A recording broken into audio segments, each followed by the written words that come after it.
大家好，萝卜的吃法呢有很多种，那么今天呢咱们就用这个绿皮萝卜给大家分享一个丸子的制作方法，喜欢吃的朋友直接跟着视频一起做起来。准备上一个洗干净去皮的绿皮萝卜，给它擦成丝儿。为了好吃好看的同时，咱们再来上一点点的胡萝卜丝儿，总重量呢500克。擦好丝儿之后呢，将这个萝卜丝儿给它放入盆中，按1斤的萝卜丝儿加入1克的碱，给它去用手抓拌个小2分钟。用碱之后呢，这个萝卜丝儿的颜色呢更加的好看。抓好之后，加入刚刚烧开的开水，水呢没过萝卜丝儿，用筷子稍稍的搅拌一下，加入开水浸泡2分钟，去除萝卜的辛辣味儿。汆烫好之后，用漏勺捞入凉水盆里边去给它过凉。过凉的萝卜丝儿装入挤菜袋子里边，然后呢给它挤去多余的水分，尽量挤得干一些。挤好之后倒入这个菜板上，然后用刀呢给它去切一下，切的颗粒不用太小。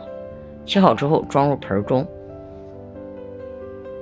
在里边放入5克的葱、2克的姜末、0.5克的盐、1克的花椒粉、0.5克的一个味精，在里边磕入1个鸡蛋，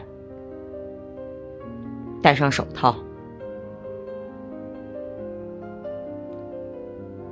去给抓拌一下。抓拌均匀之后呢，咱给这个萝卜里边倒入1袋100克的小酥肉粉，给它分2次加入。到第2次再去给它抓匀。1斤菜1袋100克的小酥肉粉刚刚好。锅里边倒入油，在炸的时候给这个里边再加入10克的熟油，搅拌均匀，炸出来的表皮更加酥脆。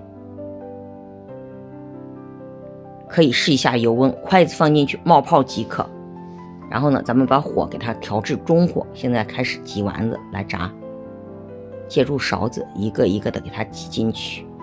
像这样的丸子呢，咱们给它分2次来炸制。第一锅挤好之后，等上1分钟，定型了，用筷子给它稍稍的去搅拌一下，炸上个5、6分钟，全部变成金黄，然后呢，用漏勺呢就可以给它捞出，稍稍的控一下油。